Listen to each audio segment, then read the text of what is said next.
V n'avait jamais vu un être humain auparavant, du moins pas en personne, ils avaient toujours été une idée lointaine. De petits animaux inefficaces mentionnés dans les briefings de guerre sont traités avec la même gravité qu'un léger bouleversement planétaire. Elle se tenait au bord d'un champ de bataille, observant un seul humain défier tous les faits qu'elle avait appris.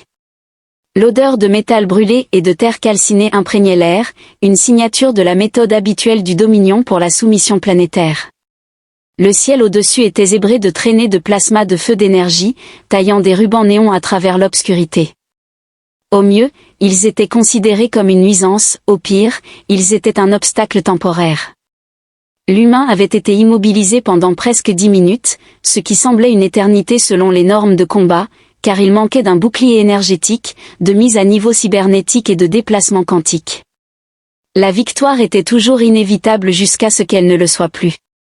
Ayant seulement cette arme absurde et désuète, Matrix était capable de voyager entre les dimensions comme un vrai soldat. Une arme cinétique, quelque chose du passé, comme une arme lorsque les conservateurs de musées apprenaient l'évolution de la guerre, ils s'émerveillaient des enfants de bonne humeur qui riaient du fait que les humains étaient encore en vie. Comme si l'univers voulait personnellement dénigrer son intelligence, Vine plissa les yeux à travers l'affichage tête haute de son casque. Le tableau de bord tactique a vérifié qu'au moins 4 guerriers du Dominion l'avaient déjà engagé, chacun d'eux était plus rapide, plus fort et stratégiquement supérieur de toutes les manières imaginables. Un humain a fait quelque chose de ridicule. VY sentit ses mandibules alors qu'il se levait au milieu d'une zone de combat. Twitch de frustration, est-il en panne? Les humains ne comprennent-ils pas le concept de couverture? Une seule balle de plasma siffla près de sa tête, presque en brûlant sa peau nue. Il ne réagit pas, ne broncha pas, se contenta de s'étirer, de rouler les épaules et d'ajuster la sangle de son fusil. Puis il murmura quelque chose à propos de son casque, et le traducteur à peine l'entendit. Voyons si je comprends encore. Puis il tira un coup, une chose grossière et laide qui ne brillait pas, ne crépitait pas d'énergie, et ne déformait pas l'air autour d'elle comme les armes de la Dominion, juste une balle de métal repoussée par la simple combustion. Cela n'aurait pas dû avoir d'importance, mais Basie regarda avec horreur et fascination alors que cette seule balle parcourait une distance impossible, se tordant dans l'air comme un être vivant se faufilant entre les débris tombants, compensant la gravité changeante du champ de bataille. Son HUD calculait frénétiquement la trajectoire, mais cela n'avait aucun sens.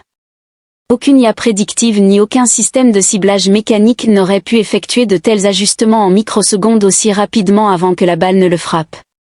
Alors que le missile traversait son énergie, Mark, un guerrier d'élite du Dominion qui n'avait jamais été vaincu en plus de 100 batailles, se recula violemment.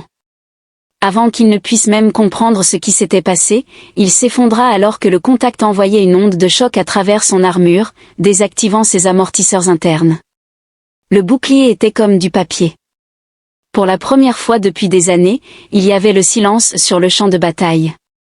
V ressentit un nouveau sentiment d'incertitude, mais elle savait que cela ne pouvait pas arriver, alors elle activa le rapport du chef d'équipe de Cal Link. Le seul son provenant de la combinaison désactivée des guerriers déchus était le crépitement statique. Il siffla, « Merde, je pensais avoir raté le moment où les griffes de V se resserraient, tandis que l'humain éjectait nonchalamment la douille usagée de son fusil. » Il pensait l'avoir raté, et elle utilisa la fonction Wound de son casque pour agrandir son expression, qui ne montrait ni peur ni urgence, mais plutôt une expression paresseuse, presque ennuyée. L'humain leva les yeux et soupira, « Ah mince !» Puis les renforts du Dominion arrivèrent, une escouade complète armée de fusils à énergie et d'armures capables de résister à un impact direct d'un railgun, le genre de force qui pouvait raser une ville en moins d'1 heure. Puis, comme si l'univers lui-même essayait d'humilier son espèce, il sourit, pas l'acceptation sombre d'un soldat qui savait que la mort approchait, mais autre chose. Rire, comme si c'était juste un jour comme les autres. La connaissance de VA sur la fragilité humaine venait d'être complètement bouleversée par le sourire de cet homme, et elle avait d'une manière ou d'une autre l'impression déconcertante que ce n'était que le début. Jack Carter avait vécu de nombreuses circonstances difficiles dans le passé, mais celle-ci était sans aucun doute parmi les 5 premières. Il se tenait au bord du champ de bataille, observant un nouveau groupe de guerriers extraterrestres à l'apparence très en colère s'avancer vers lui de cette manière lente et menaçante que les soldats lourdement armés adoptent lorsqu'ils croient avoir déjà gagné. Son arme de secours était également à court de munitions, et son fusil approchait de la fin de ses munitions. C'est une mauvaise situation car son couteau de combat d'urgence est actuellement planté dans la dernière personne qui l'a vaincu.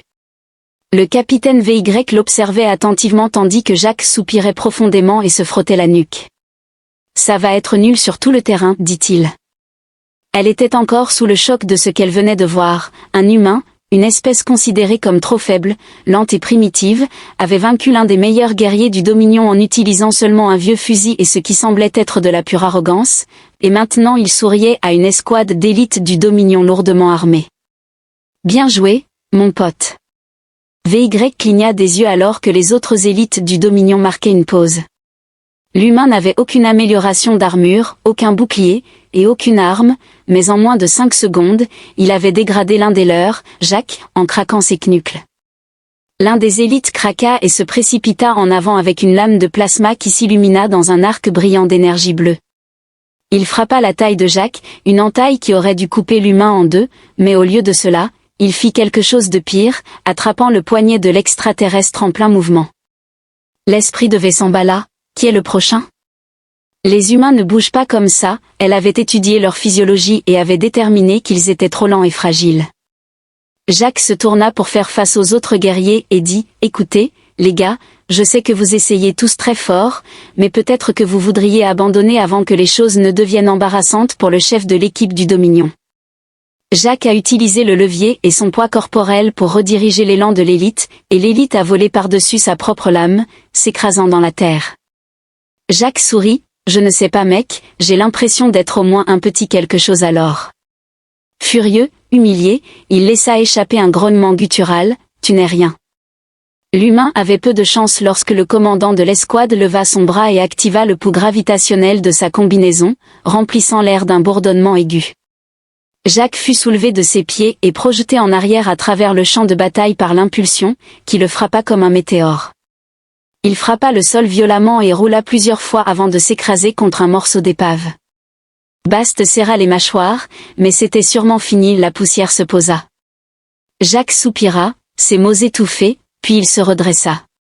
L'estomac de V se serra, et Jacques se frotta la nuque en se grattant l'arrière de la tête. Waouh, mon chiropracteur va être furieux.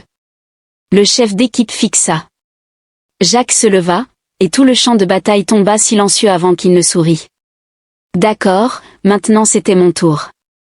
Je n'avais aucune idée de ce qui allait se passer ensuite, mais elle était convaincue que la présomption des Dominions sur la vulnérabilité humaine était complètement incorrecte. V avait vu des espèces inférieures se désintégrer littéralement sous ce genre de force, et pourtant Jacques Carter se tenait là, se dépoussiérant comme s'il avait trébuché sur le trottoir plutôt que d'avoir été projeté à travers le champ de bataille. V commençait à soupçonner qu'elle avait été trompée toute sa vie.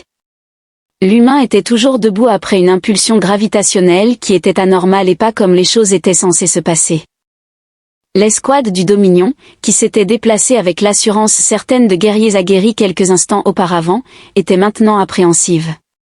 L'un d'eux changea de posture, et un autre serra les poings. Maintenant que nous avons établi que vous frappez comme un fauteuil de massage en colère, pouvons-nous peut-être avoir une conversation tranquille à ce sujet ? Jacques étira les bras et fit rouler ses épaules.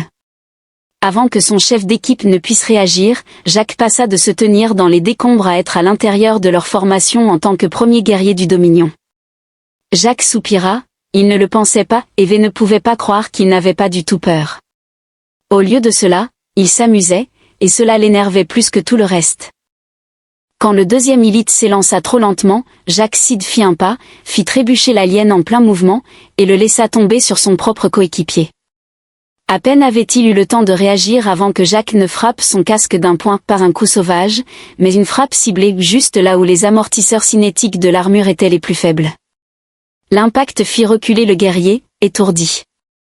Les pensées devaient s'emballer à l'idée que ce n'était pas une doctrine de combat humaine mais plutôt quelque chose d'instinctif. Le chef d'équipe grogna et leva son fusil à plasma. Avant que la gâchette ne puisse être tirée, Jacques se glissa dans la garde du guerrier et arracha le fusil de ses mains. Pendant un long moment de silence, Jacques serra simplement l'arme pendant que tout le champ de bataille s'arrêtait. Dans le moment le plus enragé, condescendant et écrasant de l'âme du conflit, Jacques fixa le fusil dans ses mains, puis leva les yeux vers le chef d'escouade, avant de hausser les épaules et de jeter l'arme par-dessus son épaule. Jacques était déjà derrière lui lorsque le chef d'équipe craqua et lança une lame de plasma, mettant Fury en feu. Personne, pas même Vélé, ne remarqua comment il s'était déplacé. Tout ce qu'ils virent, c'était Jacques Carter debout à l'endroit où le chef d'équipe avait été, et le chef d'équipe allongé sur le dos, inconscient, en se massant le cou. Honnêtement, je pensais que vous vous battriez plus fort. Il y eut un long silence stupéfait, puis elle se mit à rire. Elle n'avait pas ri depuis des années, ni en bataille ni en entraînement, mais quelque chose chez cet humain absurde et impossible la fait rire. Jacques sourit, et, j'en ai enfin attrapé un. Je commençais à croire que vous manquiez d'humour quand VZ s'est avancé, humain. Jacques se tourna vers son capitaine curieux. Mandibule, que se passe-t-il? Elle plissa les yeux. Tu n'es pas normal, oui, je comprends ça très bien. Techniquement, non, mais j'ai un talent pour ignorer la physique quand elle est gênante. VZ l'observa, et bien qu'il souriait, elle pouvait voir qu'il pensait à 5 coups d'avance, ce qui était dangereux. Elle croisa les bras en guise de test, et Jacques leva un sourcil. Oh, j'aime bien où ça va. Si tu peux reproduire ce tir impossible que tu as fait plus tôt, je l'apporterai personnellement au Conseil de guerre du Dominion. Pour la première fois depuis le début de tout cela, Jacques s'arrêta, et elle remarqua un moment de véritable étonnement sur son visage. Il sourit alors, d'accord, mais si je le fais, tu me dois un verre. Vaz fronça les sourcils et dit, tu sais, boire quelque chose, comme de l'alcool ou un truc du genre, pour célébrer ton humiliation au combat. V grogna, d'accord. Jacques sourit. Au capitaine Mandible, vous allez grandement regretter cela, V avait la désagréable impression qu'elle l'avait déjà fait. VY avait vécu toute sa vie en adhérant à une vérité immuable, le Dominion était supérieur, ses guerriers étaient le summum de l'évolution, sa technologie était inégalée, et sa conquête était inévitable. Et pourtant, la voilà, debout au milieu d'un champ de bataille détruit, observant un humain solitaire vérifier tranquillement le vent avec son doigt avant de se préparer à tirer le coup le plus impossible de sa vie. Jacques Carter avait pris position au sommet d'un morceau de machinerie brisée du Dominion, le soleil couchant projetant une lueur presque dramatique derrière lui, son fusil, la même arme à projectile archaïque et absurde, reposant paresseusement dans ses mains comme il l'avait fait toute sa vie. La cible était à une distance impossible, un seul petit drone flottant à peine perceptible à l'œil nu. Tu devrais me donner une explication valable sur pourquoi VY a croisé les bras. Jacques sourit et dit, j'aime ses chances. Si je ne me trompe pas, tu me dois toujours une explication, mais maintenant je te dois un verre, dit-il. Les guerriers du Dominion étaient toujours debout, endommagés, déconcertés, et réévaluant la position de toute leur espèce envers l'humanité alors qu'ils observaient en silence. Jacques laissa échapper un soupir et détendit son corps d'une manière qui donna à V un étrange frisson, il semblait qu'il ne visait pas simplement, plutôt, il rejoignait le tir puis se fissurait. Le coup de feu était presque insignifiant, il n'y avait ni montée d'énergie ni explosion de plasma, juste un craquement brutal qui résonna à travers le Wasteland pendant un temps considérable. Puis, le drone, qui planait si loin, s'est enfoncé comme une pierre, et le cerveau devait a cessé de fonctionner. Jacques s'est levé et s'est étiré, mais il semblait que j'avais gagné puisque le silence s'était installé. L'un des soldats du Dominion s'est simplement assis, et un autre a lentement secoué la tête, comme s'il tentait de se réveiller d'un cauchemar. VAZ serra les mâchoires de rage contre elle-même lorsqu'elle découvrit que ses mandibules étaient légèrement ouvertes dans sa bouche. Jacques vit et sourit, en disant, « Ne sois pas si surprise. Je t'ai dit que je ne manque jamais Bélaz. » Le tir était simple, il me suffisait de calculer la résistance du vent, Jacques a ri. Les changements de température dus à la gravité, Jacques soupira et secoua la tête. Vous savez, pour une espèce censée être extrêmement brillante, vous êtes vraiment nul pour gérer les choses qui ne correspondent pas à votre petit récit de race supérieure. Il agita la main et dit, honnêtement, tu ne me croirais pas si je te disais que je ne te crois déjà pas. Le Dominion est toujours supérieur, rétorqua V. Au chapeau, tu es tellement mignon. Jacques a ri avec un véritable amusement. VY détestait à quel point cela l'agaçait. Elle plissa les yeux et dit, tous les humains sont-ils comme toi? Jacques renifla, bien sûr que non, la plupart des humains n'auraient pas passé le premier tour, mais tu ne sais pas lesquels l'auront dérangé. Jacques passa son fusil sur son épaule et fit un pas en avant. Je comprends que votre peuple a passé des siècles et des millénaires à se persuader que les humains étaient faibles. Bien que VY ait toujours opéré sous l'hypothèse que la supériorité du Dominion était acquise, Jacques Carter était une variable, inattendue et inquantifiable. Elle secoua la tête, mais cela ne changeait rien à la position du Dominion sur l'humanité. Jacques sourit, « Oh, si, ça le fait, tu ne t'en rends juste pas encore compte. » VY soupira, « J'ai probablement raison » et elle fit signe à son équipe qu'il partait. Jacques cligna des yeux, mais il n'y eut pas de confrontation spectaculaire de dernière minute, « Je te rattraperai la prochaine fois. Au lieu d'être un méchant de dessin animé, je suis un capitaine. » Le sourire sournois de Jacques aurait pu me tromper. V l'ignora et se tourna vers son vaisseau, mais avant qu'elle ne puisse bouger, Jacques se racla la gorge. « Excusez-moi, mais j'ai l'impression que je devrais prendre un verre avec quelqu'un. » Vas-y se figea quand l'escouade du Dominion se tourna pour lui faire face. Jacques se tenait simplement là, souriant comme un idiot arrogant, et ses mandibules bougeaient parfaitement. V gémit, elle n'avait aucune idée de ce qu'elle venait de libérer, mais elle avait la forte sensation que ce n'était pas la dernière fois qu'elle verrait Jacques Carter, et cette pensée était bien plus horrifiante que de perdre une guerre. Jacques poussa un cri de joie, et les troupes regardèrent avec peur.